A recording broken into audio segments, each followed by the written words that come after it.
welcome, everyone. My name is Belinda Boyd, and I'm on the board of the BC and Yukon chapter of IP2. And we've been doing these member kind of sessions monthly, and it's been wonderful to connect with people, members of IP2. And we've also extended it beyond that to, colleagues of yours or networks if you want to include people.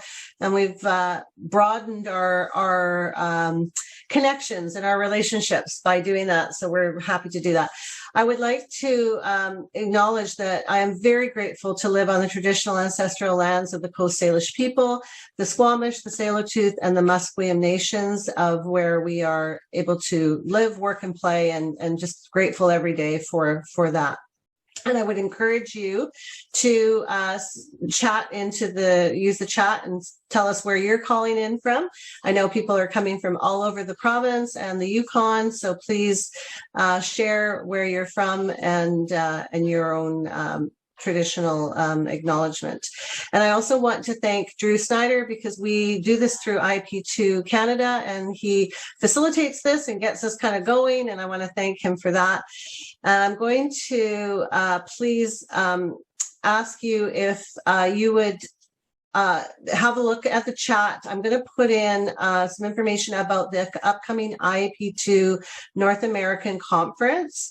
So I'll do that shortly, and check it out. If you've not already registered, you might be interested in it. It's coming up on September 13th through the 16th. It is virtual again, but just a jam-packed, amazing lineup of presentations and speakers. So I would really encourage you to have a look at that. And so now I'm going to pass it over to Nanette, who's going to introduce our speaker and our fellow learner today, because we're all here to learn together, and that's the beauty of IP2. So thanks, Nanette. I'll turn it over to you. Awesome. Thanks. My name is Nanette Van Doren, and I'm a member of the board of the IP2 BC and Yukon chapter. And just a note that we are recording this session, and we plan to post only the presentation section on the website, so not kind of the more question and answer period. I'm joined today by Susanna Haas Lyons. She's a public engagement specialist who develops strategy and provides training for better conversations between the public and decision makers. Bridging online and face-to-face methods, she's worked on large and complex citizen engagement projects across North America. And Susanna is certified by the International Association for Public Participation and holds a master's degree from UBC's Institute for Resources and the Environment and Sustainability. So I'm really excited to learn along all of you here today about some experiences in digital engagement, examples of success, some hybrids of in-person and digital, and the importance of designing for inclusion. So we ask that if you're comfortable, if you can have your camera on so that we can make this feel more like a dialogue or a conversation. Of course, if you're not comfortable, that is a-okay. So we'll be kind of posing some questions and talking about what we've learned about digital engagement since the start of the pandemic, and which tools have been effective for engaging external audiences. So we do plan to end promptly at 1:15, as I know we've all got busy calendars. And to kick us off, Belinda, if you can share our Zoom poll so that we can just understand who's in the room.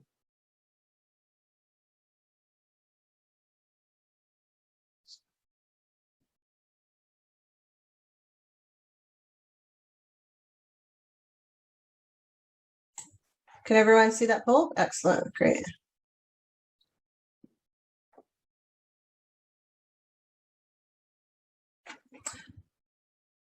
And I think if you can share the results, we'll kind of move through these. Sure. I can just, I'll start here. So for many engagements, several a month, 46%.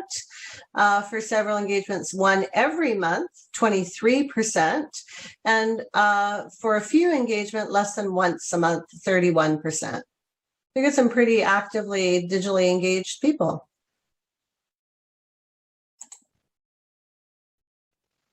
Great. And maybe can we have a total of 3 questions. So We want to do the next one. Okay. Okay, I'm just going to share those results, and then I'll go to the next poll.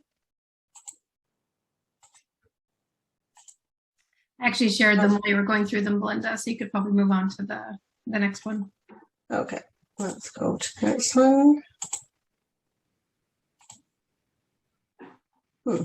Okay, sorry, there we go. Okay, so can everyone see that one?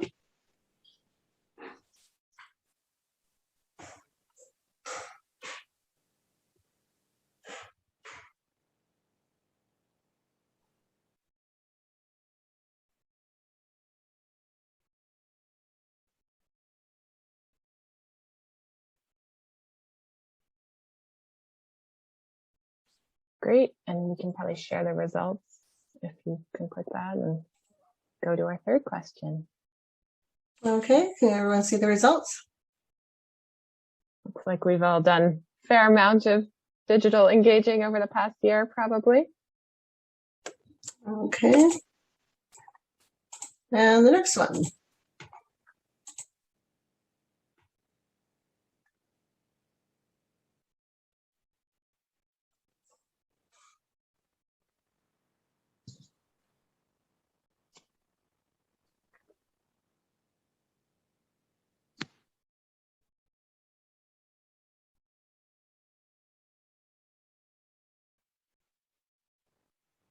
Okay, I think we're good. And that. Great. Thanks. Well, we'll hand it over to Susanna. Awesome. Great. Well, I'm really excited to see that 2/3 of us are somewhat comfortable with digital engagement, and 1/3 of us are very comfortable, because the intention here today is really to, like, what are we learning, right? I think we've all been to a lot of sessions and done a lot of different things together, and I'll have some things I can share. But mostly I'm hoping we can have a conversation about what are the questions that are coming up for us, and like, what are the things that we're like, aha, like pulling our hair out about, and that kind of a thing. So for those of you that are just joining us, welcome. We encourage cameras on so we can have this be a social space, but no pressure at all. If you're eating or you've got kids or bad hair day, whatever it is, you don't have to worry about it too much. So let me share a little bit of just some context to help hold a shared idea of what we're talking about, and then we'll start having a bit of a conversation together. So we just did our welcome and who's here, which is always a great place to start. I'm coming to you from the traditional and unceded territories of the Kwantlen, Katzie, Semiahmoo, and Musqueam people, and I'm very grateful to be here. And we'll talk about digital engagement. We'll talk about some of the tools. I'll share a couple examples. We'll talk about designing for inclusion, and then whatever else comes up. Thank you so much, Nanette, for a little bit of an overview. Here's a visual of kind of who I am and what I do. So I started my work at the SFU Center for Dialogue, and I continue to be associated with it as an associate, doing large-scale civic engagement. So the top two pictures are really about that. And my work is really rooted in dialogue and deliberation for policy choice making, and thinking about how do we work to understand one another and what's important to one another and ourselves, and then how do we use that understanding to wrestle with policy choices. I worked in the US, that's the top left-hand corner, that's in New Orleans. I've been doing work for various levels of municipal governments, bottom left-hand corner, for a number of years. And I'm an instructor at Simon Fraser University and the Justice Institute. And with IAP2, I am a volunteer judge for the Core Values Awards, which we're going to find out next week or 2 weeks at the upcoming conference who won this year's awards. So that's exciting. And of course, one of the areas of my interest is around digital engagement. So back in 2017, I wrote a paper for IEP2 Canada that I'm actually updating right now. I hope to get out this fall. And I do training and thinking about kind of what does this look like. So for me, it's something that's just always been kind of an extension of public space, is thinking about what are digital tools good for. And so one definition here, this is from Tim Bonneman. He's runs Intellics, and he also has put together a Participate database, or Participate DB, which has like a huge inventory of tools. And he describes digital engagement as the use of information and communications technologies to support, enhance, or extend public participation and civic engagement processes. And when we think about engagement, I think there's just, there's a ton of different methods out there. There's things like a centralized engagement hub, Bang the Table, many of you are familiar with that, or the Hive, or 76 Engage, social media, online events, speakers, Ask Me Anything, telephone town halls where people can actually get a phone call or they call in and they can hear, live streaming events, or even open house kind of presentations, workshops with breakout groups, what we're doing right now with Mine's the Breakout Group, virtual open houses that are either self-paced or simultaneous that people can learn, commenting on documents, brainstorming ideas, putting in their ideas, commenting on one another's ideas, rating each other's ideas, collaborative mapping, either putting lines or dots or symbols or comments on a map, gathering advisory groups together, online budgeting or other forms of allocating preferences, citizen reporting like See, Click, Fix, where people say there's a pothole on my street or there's an abandoned couch, citizen science, where citizens go out and they monitor birds or air quality, getting notifications on your phone through text messaging, SMS. Enhanced spaces, think about Pokemon Go, but like having either virtual reality goggles or using your phone as an interface to see what could this community look like, for example, using videos for information and storytelling, gathering photos, collaborative whiteboards, and so much more. And so this is what I think about when I think about digital engagement. And one consideration is that they could be experienced through a number of different hardware. So sometimes it's computers, that's what I'm using right now, or smartphones, tablets, other devices, watches, and things will change as it goes on. So we have to think both about kind of the what we're doing and then the hardware itself that people are interfacing. So, and then I've got two more things to kind of lay a bit of a foundation here. When I think about the benefits of digital engagement, there are many. And if you have additional ones, please open up the chat and add them in. So one of them, of course, is accessibility, right? Some of us are in the Yukon, some of us I'm in the Fraser Valley, others are in Vancouver, and we've all been a part of meetings this year where, people were literally around the world, and how lovely that is, and the convenience of it. That we, sometimes it's at your own pace, but certainly in your own space, that there's a broad reach, that many, many people have internet access, certainly not everyone, and we have to design for that. That because it's captured digitally, and not so much if it's verbal, but video, but if it's text-based or quantitative-based, you have a real ease of reporting, which is lovely. The cost per interaction is much lower than doing things in person. You can be very timely about it, push things as needed. And of course, there's flexible options. I don't have just one option. I can participate by adding text or voting or sharing or watching. And I don't have just a specific menu, but I have a broad menu that I can choose from. So I'm just going to see if anybody added any other benefits into the chat. No. Want to pause for a second? Any other benefits you can think of like for you, when you think about doing digital engagement? What are the benefits that you're hoping to see or that you have been seeing?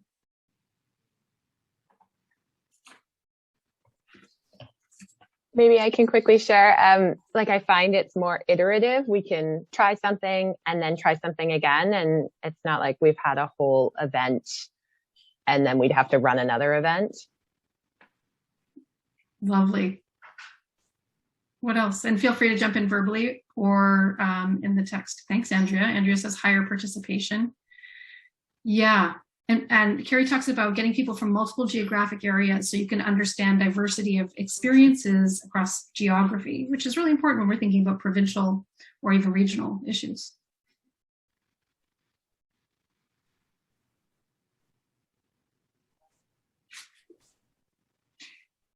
Maybe I'll add one about maybe there's something about you can get the way we present information can be more graphically oriented, or maybe we tend to do that better than we do in person. Maybe in person we're more likely to hand out kind of sheets, but maybe it encourages us to be more graphic. So you can keep adding them if you like. Yeah, Shannon, nice one. More real-time reporting back to participants. Yes, timeliness I was thinking about in presenting information, but also in reporting back.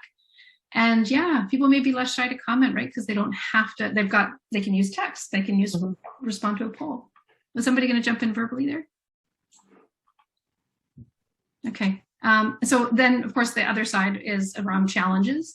So one of the challenges is around the digital divide. There are uneven conditions of access to and use of technology, and we simply cannot forget it, that's the case for people. And and one of the people that has been guiding me around this issue talks about trying to design for those that have the least access and comfort, and therefore making sure that everyone can access from that place. So thinking about not the people who have the most comfort, but rather than the least. Of course, antisocial behaviors. We know that the internet is rife with all sorts of oppressive actions, and particularly when we're inviting our full diversity of our communities to participate, really thinking about how do we create spaces that are safe and respectful to all identities. And then and then also just thinking about antisocial behaviors around like politics. I don't know about you folks, but just watching my social media feeds over the past few days around the new public health orders around vaccination coming down, right? Really big feelings. And people treating each other not as respectfully always as they should be. Misinformation. And thinking about how do we ensure that people are getting the correct information, even if they see it differently. Silos caused by search and social platform algorithms, so people may not even be getting exposed to the diversity of views out there. There are privacy challenges, security challenges, and here I named municipality, but organizational technology and staff capacity. And then, of course, that we're expected to always be on. We might say we're only monitoring during this time, but you actually do have to constantly monitor, because if things get out of hand over the weekend, you need to know. What other barriers or challenges are you facing? Feel free to jump in verbally or text.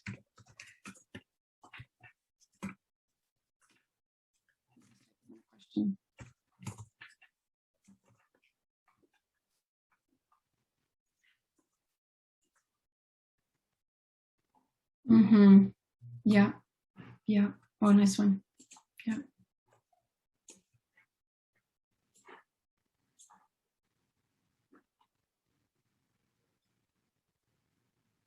So I've got, like, it can be costly. And sometimes the technology is free, but the number of hours required to make it work and monitor it can be very expensive. So it's really, and then there's, activity all over the place. So it can be hard for us to get in the right places. The fatigue, we're all exhausted of spending time together. So thank you for showing up here today.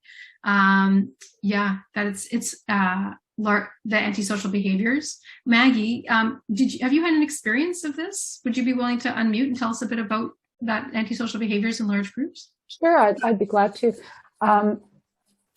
Without giving away too much information, I was doing work for a nonprofit housing organization facilitating about a dozen public meetings. We had, workshops and breakout rooms and all that kind of thing. And once in particular, we were hijacked. Actually, I guess it was more than twice, but the one that stands out in my mind just really stung, I guess. By people who were extremely discriminatory, rude, disrespectful. And, it's hard because although there were two of us, one operating the technology and I was facilitating, sometimes it's hard to shut people down. And what I found was after one or two engagements, we started taking questions only in the chat. However, when you have somebody who sends you 75 really rude text messages, then it becomes difficult to take people's questions, right? Because you're drowning in all of this vitriol. I mean, for me, in retrospect, I should have had a safe word, I guess, with my technology person who was in a different place, and we would have quietly removed the person. We learned after that, and moving forward, that's what we did. But I found it was really difficult, and I guess because it was about a difficult social issue that it kind of ruined it for everybody. Because even though they couldn't see the chat, you could tell there was a weird vibe in the room. You could still just feel it, even though it was via technology. It was as if there was some kind of lightning storm going on. Yeah, it was difficult. Thanks for sharing that, Maggie. So Catherine talks about creating behavior protocols and stating that people will be removed from the meeting. What else? Like listening to Maggie's description or your own experiences, what else can we do when that stuff comes up?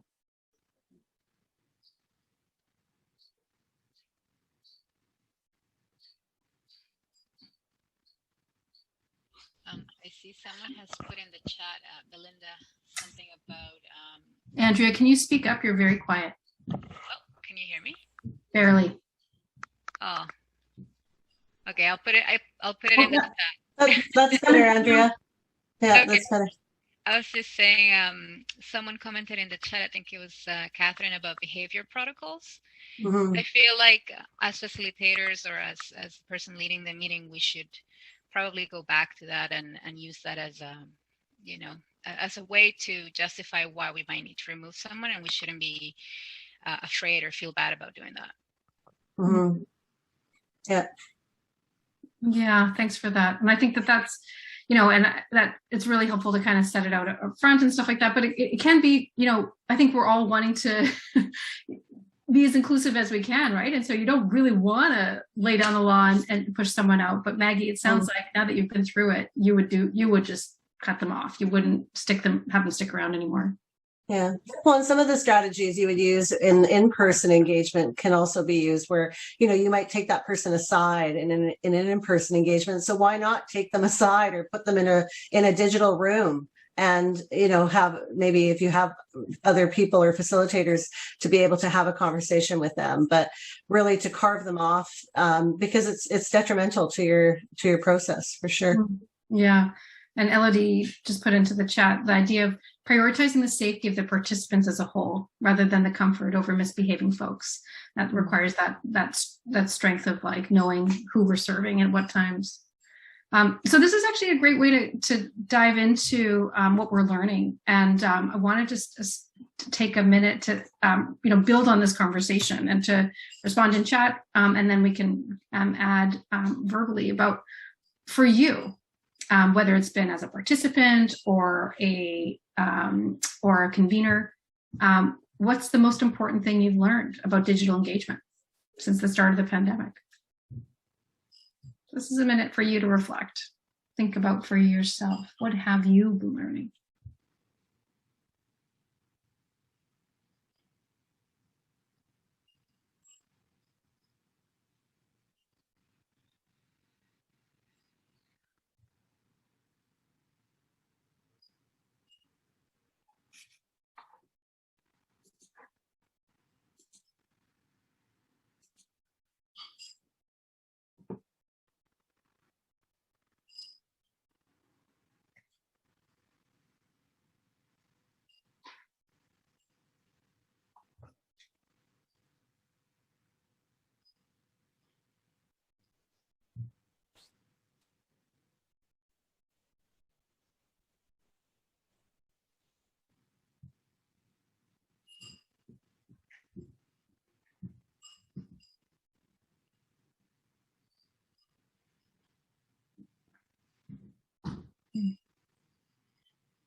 Carrie, can you talk a little bit about your comment?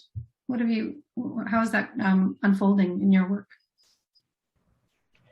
Oh, sure. I work with a lot of smaller coastal communities here in British Columbia. Can you hear me okay? You sound great. Okay, great. I work with a lot of small coastal communities. So a lot of them are fairly remote on these smaller islands. And so we have sort of a dual challenge in terms of demographics. So we work with a lot of our communities are older demographics, although that's changing. And some of them are really challenged with internet access as well. So digital just doesn't work for them. And so it's been really interesting to try and reach those folks in a time when really digital is the only way to viably get people together, just because of all of the restrictions in place. And so it just requires some heavier lifting in terms of printed copies, and even that people are concerned about because it increases touch points. It's been really challenging, and I don't think I've found a great way around it. Yeah, thanks for sharing that. And it really is, I think that actually starts to introduce this question of like, we're talking about what we've learned, but that starts to introduce the challenge of what's coming, right? These hybrid events, and we want to start bringing people back in the room together, but in safe ways. And what does that look like and to be effective? So let's bookmark that and come back to it. Thanks for sharing that, Carrie. How about Melinda? Could you talk a little bit about what you're learning around providing information so that people can contribute from an informed perspective? Hi, yeah, we're working on neighborhood planning right now. And so that when I was talking about telling stories in more visual ways, even telling the stories of how we've engaged in earlier phases, there's this photo gallery now that people can just look and see all these images of recent engagements instead of having to read more dense engagement reports or, and really, we're using Bang the Table. We have a newer Have Your Say platform. And so that's just really been a fantastic way to be able to really host,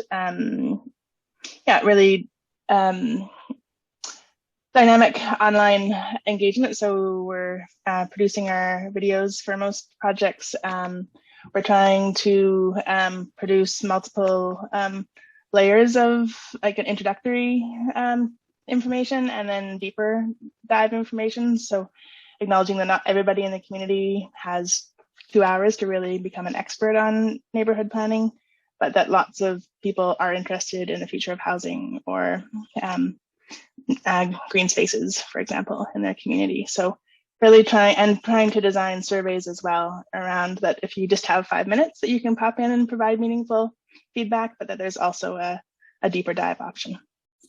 I love that idea. I don't think I have a slide up here right now, but I'll often kind of think about when I'm designing an engagement project, engagement as a pyramid, and that in each project, there should be opportunities for people to engage at various depths of engagement. So like along the bottom, I think about the most people are going to engage in shallow ways. And I don't mean shallow in terms of non-important, but in terms of like, it just takes me a quick moment to react. Really, I can vote on a poll, I can comment, I can share, I can read, I can watch. And then some people will fill out that 5-minute survey or, take a look at those infographics. And then a few more people will actually take some time to do the deeper survey that Melinda's talking about, or to read the longer document, or attend a workshop. And then at the top, we've got that small group of people that are kind of giving us guidance or helping us do outreach or really coming out and helping to carry the project forward in a participatory way. And so as we're designing engagement, we have to think about, since we're talking about digital, what are the tools that support people at each level? And then also, what are the nudges that are going to help them move up the ladder of engagement or up this little pyramid? Not everybody needs to, but like, can we say, hey, that was amazing. Can you, here's your next step. So thanks for that. So we were talking about what we're learning, and sorry for the noise in the background.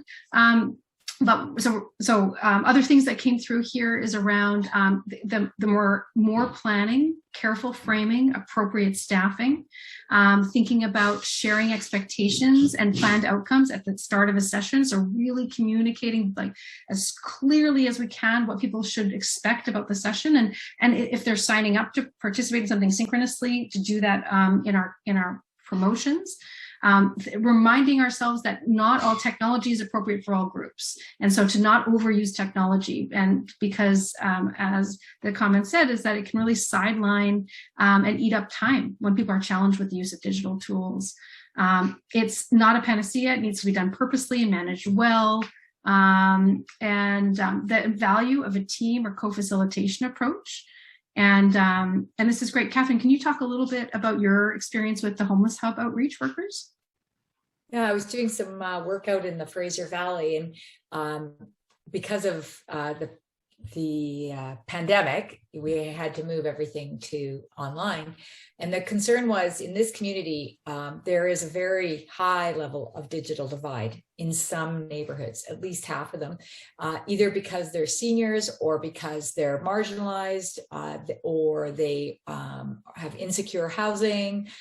So what we looked at is all of the ways where people had relationships already, and they were receiving services already, where they were going on, and then how could we actually ensure that we got their input? One of the things that this group of city governments was looking at was, we never hear from these people. All of these kind of people, we always hear from the people who own a house, but not the people who know how to provide input into City Hall. But there's a whole group of people out in the Fraser Valley we never hear from, and for lots of different reasons. And so we came up with a whole bunch of ways, looking at who already has one-on-one relationships with these people, and then how can we actually, not just through print surveys, because you can do print surveys, but it's a lot of work then to scan and analyze those, but actually how can we create connections digitally and facilitate and support access to services. And what was really interesting is some great ideas. First of all, we got like 300 people who had never participated in surveys and heard from them, including people who either had physical disabilities or they had mental health issues. And the diversity in what we heard in terms of what came out was how they actually feel and what's going on in the community for them.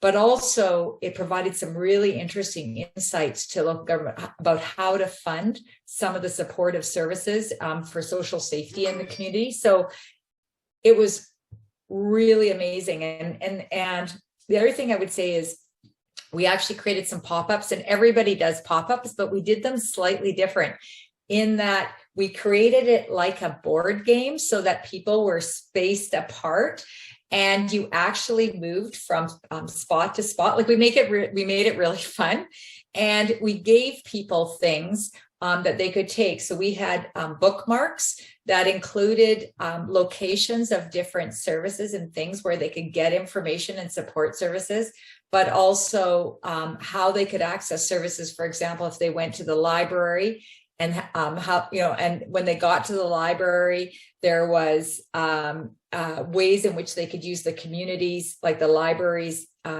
computers, to actually provide input. So we did all this, and then we had some training sessions and people who were supporting. So we did very innovative things to address the digital divide in a way that still used digital, but created these liaisons or community connections for people, which also help with relationships, which is part of what they wanted to do, connect people in the neighborhoods. That is awesome. Thank you for... Can I add one more thing? So one of the really great things that these two governments said is, you know what? We didn't realize that people in the communities wanted to be so connected. So we're going to provide $1,000 grants to every neighborhood to actually come up with it, because they had suggested innovative ways that they could actually strengthen the resiliency of their neighborhoods and their community connections.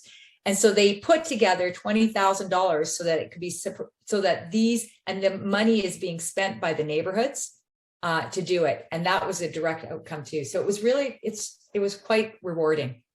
That's fantastic, Catherine. And you're getting some props in the chat. And I know everybody's listening and thinking that's amazing. And that sounds like actually might be even worth having one of these monthly sessions just to kind of look at that. And, you know, for me, I always love to see photographs of it and things like that. But thanks for sharing that.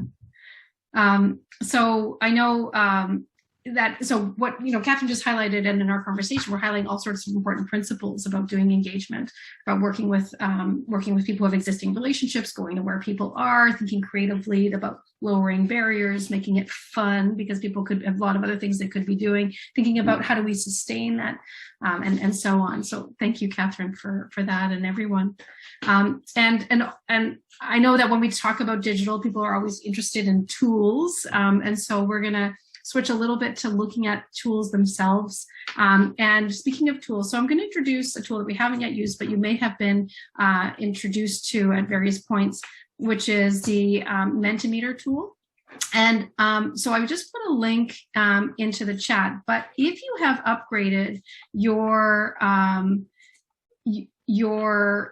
Zoom recently, you may have had an opportunity to, the new version of Zoom allows for apps integration. We've been waiting for this for about a year and a half. And so I just sent a link to this Mentimeter poll. And so the question is, what digital tools do you most often use to engage external to your organization participants? So it may have popped up in Zoom for you, or click in chat to go to the link, and it'll open up a new browser window for you. If you're having trouble joining, there is an apps menu along the bottom, and so you might find it there. But you can also just click on the link. So, as you're doing this, I'll just reflect on, so mostly I've been using the native tool in Zoom for our conversation, just having people type. You changed for this particular question because I actually want to see make it visually easy for us to see the number of people using a specific kind of tool, because as we know, this word cloud, the larger the word, the more often it's inputted. I also wanted to play a little bit with what we're doing here. And so we'll debrief the switching from Zoom into Menti in a minute, but in the meantime, let's see how we're doing. So about 9 of us have responded, and I think there's 21 of us there. So I'll probably wait till we're at about 14 before I consider that we're done. And you can submit again. If you put in 3 and you want to put in a few more, you're seeing ones that you're using too. And you'll notice I'm focusing on external to your organization, because of course, internally, you might be using different kinds of tools. So I've got Jamboard and Miro, and as our kind of whiteboard spacing collaborative tools. Oh, you got the evaluation. Oh, thanks, Maggie, for letting me know. I must have shared the wrong one. Because I got the evaluation as well. You did. Okay. Let me see. I can't contribute to this. Oh, thanks for telling me. Let's try that again. That's weird. I wonder why, because I'm seeing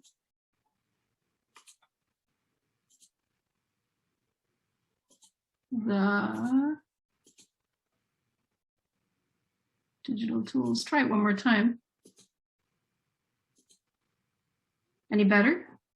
Oh, and if you can't get in it through the is the link that I put in the chat the right link though, Catherine? And I don't know. It doesn't seem to be opening now. I'm weird.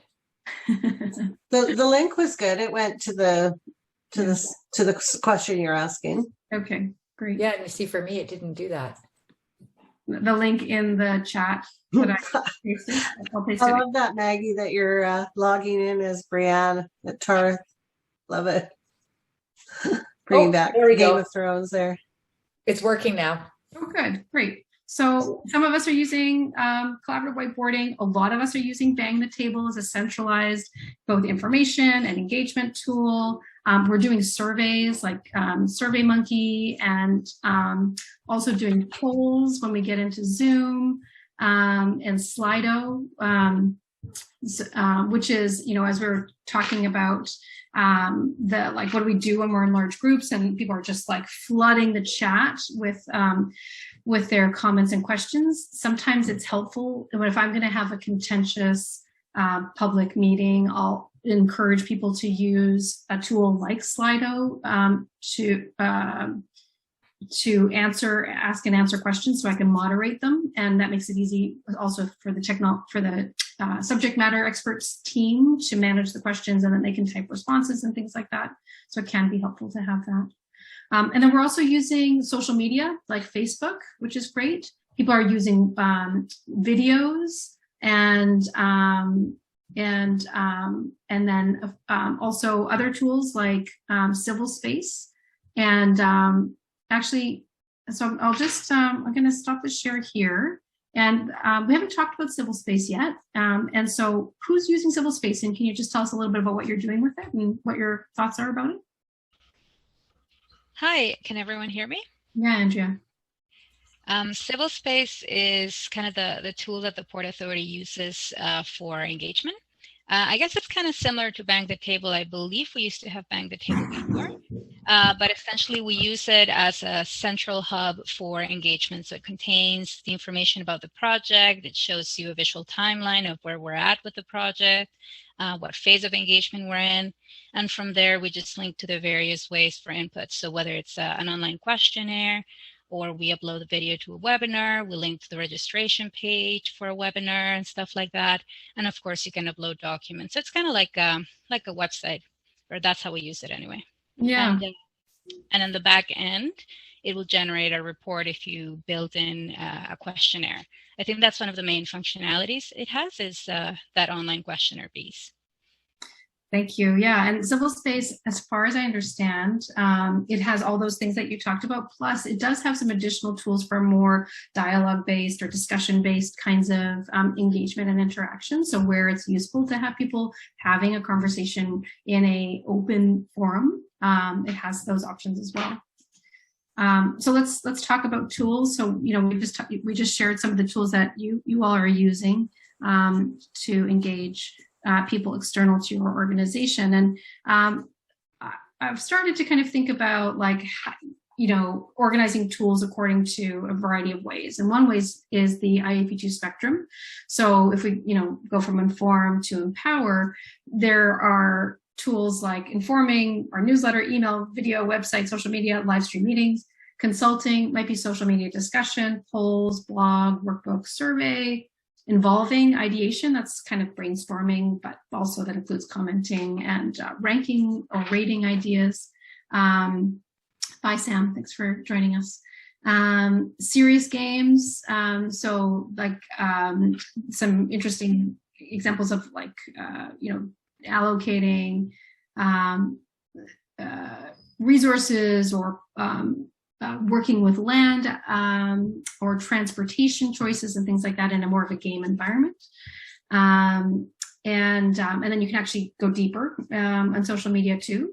And then collaborate, we've got online forums where people are exchanging information with each other in a blog format or discussion format, document co-creation or commenting, mapping, collaborative mapping, Twitter chat can go deep, video meetings, and then empower, where, in the decision-making category, we get things like online voting or participatory budgeting, and then community action can be around the discussion forums and the kind of work that can be happening in hyper-local forums that are on things like Facebook or other different tools. And so I'm going to put a link into the chat in a minute, but I want to show you a website that I have, a Google Doc that I've been working on over the past while, where I haven't updated it since July, but over the past year or so, I was capturing in a collaborative way various kinds of tools that are out there. And I'll share this with you. But if you haven't seen it yet, what it does is kind of thinks about what are the tools that are out there. So, different suites like Bang the Table, Citizen Space, or the Hive,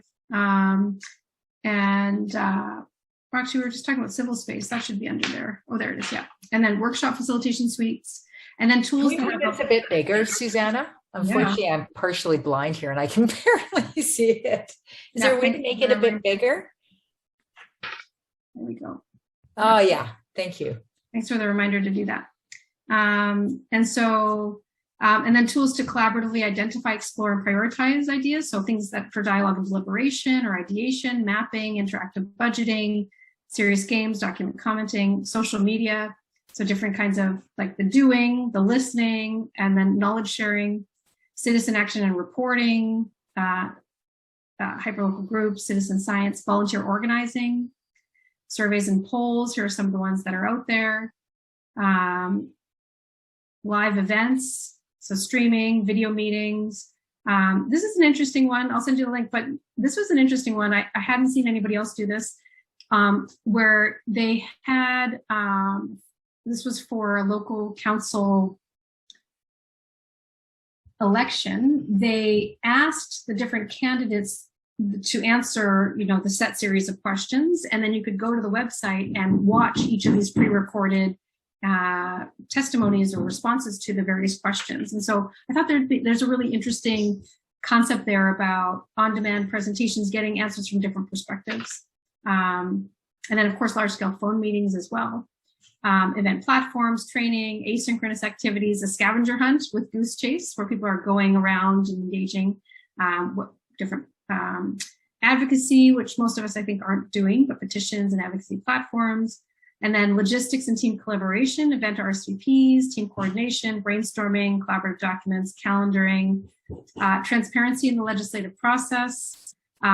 This one, the back end, that really helps us to be successful, like a database about who are we engaging so we can track over time how people are participating. Visual communication tools, sorry for the noise. Virtual open houses, I have to add more to that, bulk email, and then actually analyzing the input we're getting. So there's a bunch of different things there. So let me give you this link. So you've got it. Susanna, that's an amazing piece of work. Thank you. Yeah, it was, and it's definitely done collaboratively. So well, I've seen some of it from the Modus stuff, and I saw that you integrated it. But a lot of people have been sharing these different tools around, and you've kind of brought it all together. Great work. Yeah, thanks, Catherine. Yeah, for me, I was like, I just needed a place to kind of organize it all so that we can kind of follow along.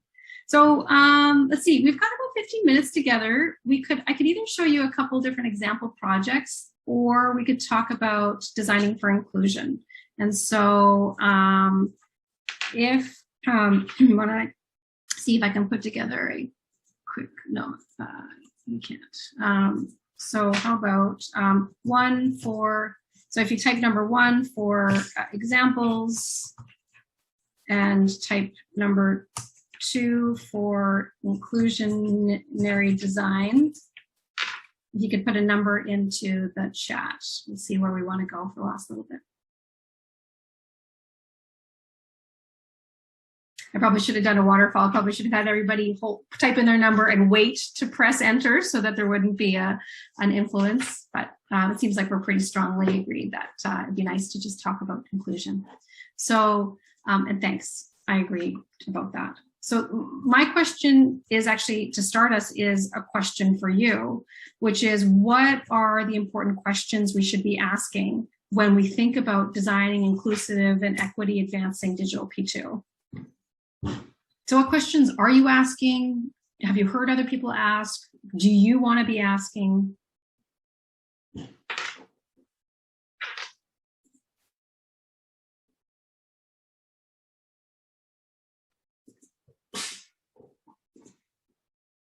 Mm-hmm.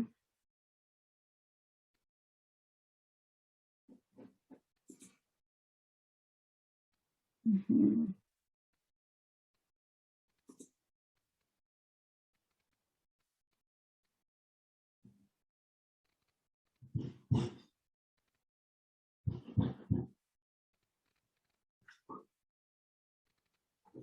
Mm-hmm.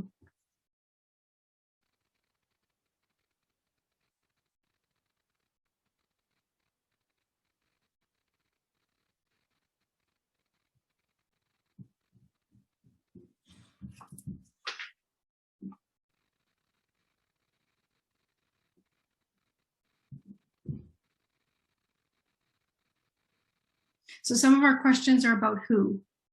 Who has not been engaged? Who have we not heard from? And then how can we connect with them? When we're thinking about who, we're also thinking about, are the people who are most impacted also those that might have the most barriers? And then so those are some of the questions we have around the who. And then we have some questions about addressing the barriers. So thinking about just at the core, some basic questions around how do we make space for equity-seeking groups? What does that look like to do that in an effective way? Because so many of the spaces are convened by white identifying people who may not be necessarily reflective of the communities in which we're engaging. Thinking about the barriers that they've faced in an ongoing way. And then we have some specific questions around actually particular things that we could do around thinking about co-creating engagement. What does it look like to do that in an effective way? Compensating or providing incentives, knowing that every community has different types of barriers. So let's talk about this, like this broad question here that Zaria put forward is, how do we make space for equity-seeking groups who may face barriers? So we've asked some questions. Let's start to provide some examples. So Christine, you're already jumping in there.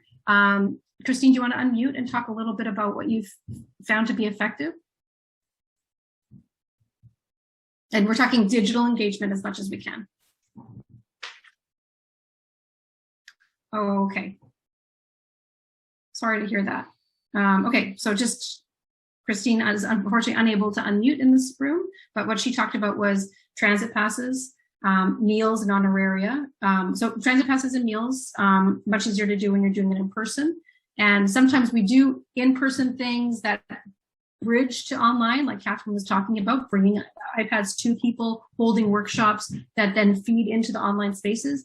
And particularly if we're doing online spaces where people are talking to one another and there's like people can see each other's contributions, it is so very important that when we engage people who are less likely to participate online, that we feed their input into the online space so that we're not siloing input from one another. Elodie, do you want to talk about what you just put in? Sure, and this is just going back to engagement pre-COVID that we did in the North, for example, where it's really hard to access reliable broadband internet. And we found that doing engagement through things that required a computer was really complicated. So we relied more on engagement you could do through cell phones. And that meant providing, in some cases, cell phones to folks, or providing SIM cards with enough data for them to then participate. And that lowered that barrier for people to actually engage with the questions. So even thinking, like you said at the beginning, you know, what type of technology are we relying on for the engagement? And in some of the places we work in, when they're remote, the access is really complicated, and the literacy skills needed to utilize certain platforms also has to be taken into account. So the more we can simplify that for folks, the easier it is for them to participate. And I'm a big fan of using text messaging for that reason, where like the text message can go into a like, for example, map or verbal responses. So that idea of providing technology, actually going out and thinking, you know, what's our budget for providing technology? I know the city of Calgary, I think, their Indigenous Engagement Office, they just set aside a bunch of money for providing laptops and tablets to the communities that they're engaging with.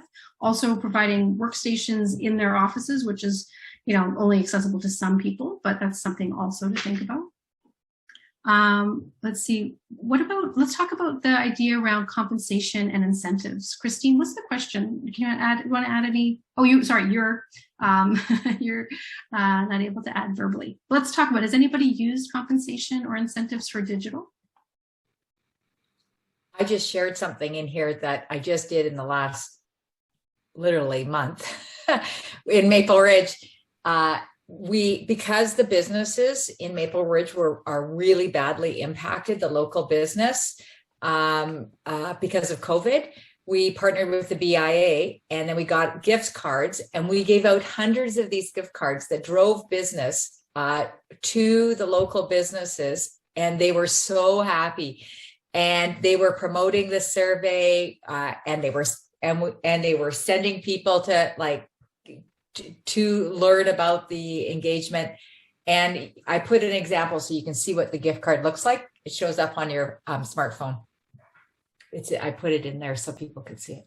That's marvelous. Thank you very much for that. And it didn't cost us anything, right? So.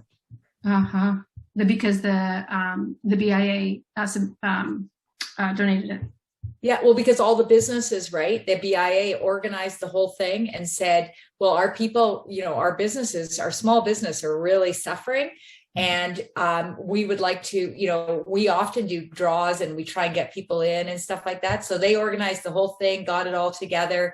And then we just basically drew every single day business cards for people doing surveys. We gave hundreds of them away, and they're super happy because people come in and they get discounts, different stuff. So, and plus it also helped our engagement.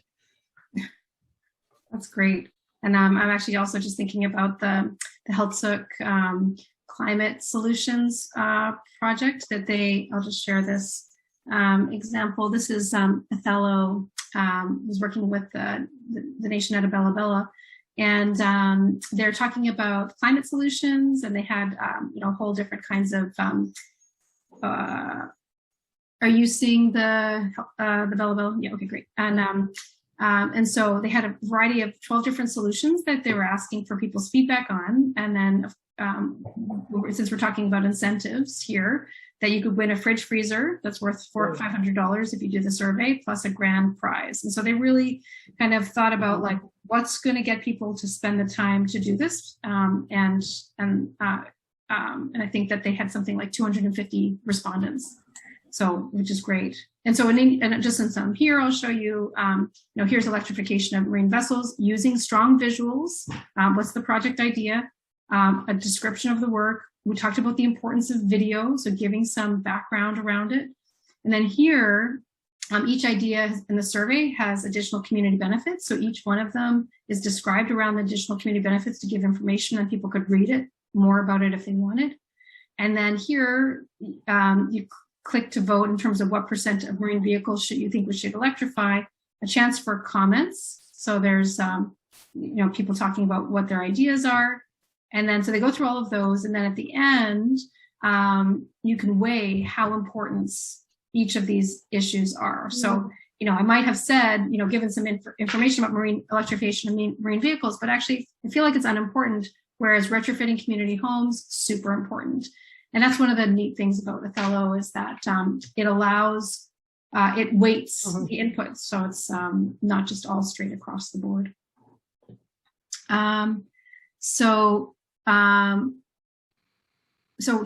We've been talking about honorary and bursaries, and then we're just about to wrap up. So unfortunately, I think this is a really rich conversation, particularly when we're asking people to bring their lived experiences to help advance the conversation. Like if you have to show up and bring your trauma to the conversation, your experience of microaggressions, macroaggressions to the conversation to help improve the output, that's valuable input that requires compensation. And it's tricky because how do we define it? Like, if someone is Indigenous, they obviously are carrying a lot right now, but if they're the parent of a disabled child, equally so. And what are appropriate and a fair compensation strategies, I think is a really rich conversation. And then the piece around trauma supports. How do we, if we're inviting people in, the ability for bringing that forward. So for example, this was in person, but I showed you the Hurricane Katrina, rebuilding post-Hurricane Katrina conversation. We knew that the conversation was going to bring up stuff for people. So we had counselors in the lobby, ready and waiting for anybody who just needed to take a break from the conversation and thinking that through in advance. Okay, we could talk forever, but it's time to go. So I'm going to pass it back over to Nanette. Awesome. Well, thank you. And I'll join me in giving Susanna a hand for this great presentation. And thank you all for sharing your experiences and questions and stories. It's definitely made for a richer conversation. And I'll hand it back to Belinda to just share any updates from our chapter. Great. Thanks so much, Nanette. And thank you so much, Susanna. It was extremely rich. And when you were sort of outlining all those tools, it was like, oh my goodness, like Catherine said, it's so neat to see them all in one place like that and to have that resource. You don't realize how much there is until you see it like that. So thank you for for all that you contributed. And thank you for everyone that participated in the conversation. We, don't have a set thing for September yet, but we're hoping to. We'll keep you informed. But just to highlight the conference, I put the link in the chat again, and hope to see many of you there. Lots going on there, and amazing speakers, and a lot of breadth and depth of knowledge and wisdom in the area of public participation. So thanks again. And Susanna, thank you so much for sharing your time and your expertise with us. And we'll look forward to seeing you guys again. We'll send something out when we have our September session. And I just want to put a plug in. We're coming up to our AGM in November. If you have ever considered being on the board of a chapter, this would be the year. It would be so great to have you consider participating in that way. It's very rewarding, and just really encourage you. So thank you so much, everyone. Take care. Bye-bye.